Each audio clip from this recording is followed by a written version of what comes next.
हजरत उमर बिन अब्दुल अजीज, Iraq में रहने वाली एक औरत थी।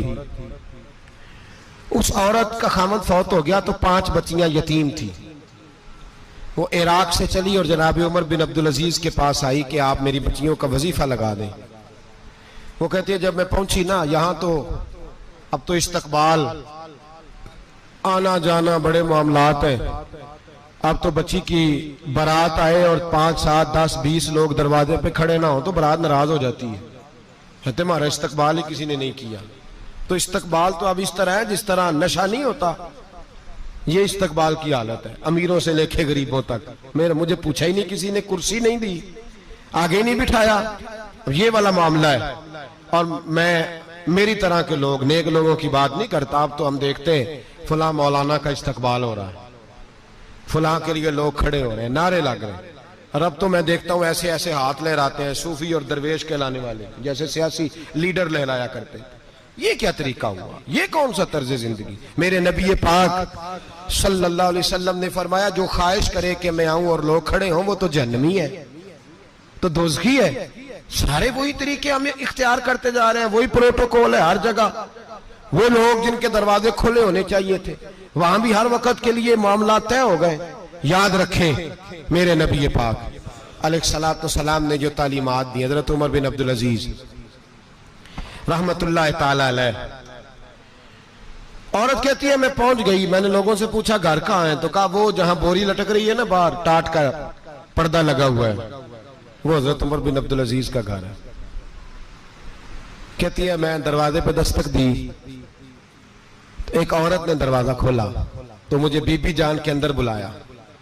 तो उनके घर के अंदर जब मैं दाखिल हुई तो बड़ा सारा सेन था, एक तानिम कुआं लगा था, एक तरफ एक बड़ा दरख्त था और एक छोटा सा बनाई हुई थी जगह बर्तन धोने के लिए। और बीबी ना बर्तनों को मिट्टी लगा के साबुन लगा के बैठी हुई थी, काम कर रही थी वो औरत। मुझे उसने दरख्त के नीचे बिठाया, पानी पिलाया। कैसे आई हो? मैंने कहा अमीरुल मोमिनीन से मिलना है। कहने लगी बैठो थोड़ी देर में आ जाते।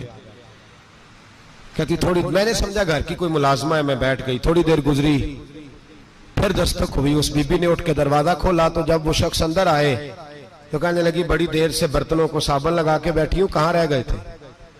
कहती है वो साहब कहने लगे बस जरा मसरूफ हो गया था, दौड़े गए, कुएं से पानी निकाला, बीबी को दिया, उसने बर्तन धोए। कहती है फिर थोड़ा सा सिरका और एक रात की रोटी वो लाई, उस शख्स ने खाई। मैंने कहा कि ये दोनों घर के मुलाजम हैं, मियां बीवी काम करते हैं। जब वो खाना खा चुके तो वो औरत मेरे पास आई, कहने लगी उठ के मिल लो अमीरुल मोमिनीन से। मैंने कहा कौन अमीरुल मोमिनीन? तो कहने लगी कब से तो आए हैं, ये जिसने कुएं से पानी निकाला यही मुसलमानों का अमीर है, और ये जिसने दरख्त के नीचे बैठ के सिरके से रोटी खाई है यही है। ये फरिश्तों की दास्तान नहीं, ये वो लोग हैं। मैं रात को भी कह रहा था एक जगह पे कि ये लोग जो है ना जिनका आप रोज शिकवा करते हैं हुकूमतें बड़ी खराब हैं, ये कोई नहीं खराब, बिल्कुल खराब नहीं। जितने सियासी लीडर हैं सारे सही हैं। खराब वो लोग हैं जो इन्हें वोट दे के लीडर बनाते हैं, बिल्कुल खराब नहीं। मैं तो इनके हक में होता जा रहा हूं। नाराज हो गए ना आप लोग? अल्लाह करे तुझी हो जाओ तो अगले इलेक्शन च सियाने भी हो जाओ, आमीन तो कह दे। मैंने कोई मशवरा नहीं देना इसलिए कि मेरी नजर में कोई ऐसा शख्स नहीं जिसके लिए मैं आपसे कह सकूं कि वोट दें। और हम तो ऐसी बात करें तो कई लोग नाराज होकर चले जाते हैं, लेकिन कोई परवाह नहीं, इसलिए कि ये दीन मेरे नबी पाक का दीन सिर्फ मस्जिद का दीन नहीं। इंशाअल्लाह आइंदा जुम्मे नजरिया पाकिस्तान बयान करूंगा और बताऊंगा कि पाकिस्तान का मतलब क्या, ला इलाहा इल्लल्लाह मुहम्मदुर रसूलुल्लाह सल्लल्लाहु अलैहि वसल्लम। हुजूर का जो कुरान नाफज होगा मस्जिद में, वो कुरान कचहरी में भी नाफज होगा इंशाअल्लाह। और वो कुरान नाफज होने आया है, असेंबलियों में वही कुरान नाफज होगा इंशाअल्लाह। और यही चिराग जलेगा तो रोशनी होगी। बयान करेंगे और डट के बयान करेंगे, आपको बताएंगे। बात जो बात समझा रहा हूं फिल वक्त वो समझे, मुजरम वो नहीं जो बड़ा बन के लूटता है, मुजरम वो है जो उसको सपोर्ट करता है, जिसने उसे बड़ा बनाया है। ये याद रख लें, हमारी कोई बचत नहीं होगी, हमसे पूछा जाएगा। हम सारे कचहरी में खड़े होंगे, अल्लाह सवाल करेगा कि तुम बताओ तुम इनके मददगार क्यों बने थे, तुम सपोर्ट क्यों करते थे, ये पूछा जाएगा और हमने जवाब देना है।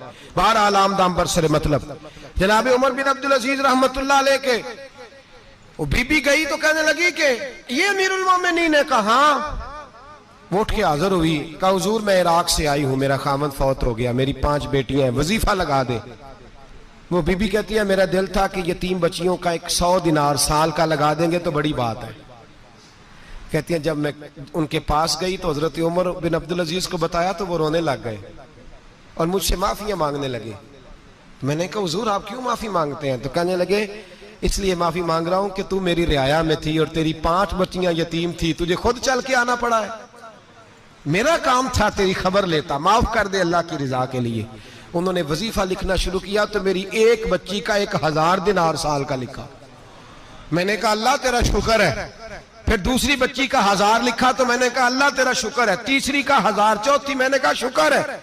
जब चौथी का लिखा तो मैंने कहा अल्लाह आपका इकबाल बुलंद करे, अल्लाह आपको हमेशा इसी तरह फलता फूलता रखे। कहते हैं जनाब उमर बिन अब्दुल अजीज ने कलम रख दिया, फरमाने लगे मैं 5वीं का वजीफा नहीं लिखूंगा, 4 बहनों से कहना बांट के इसे भी दे दे।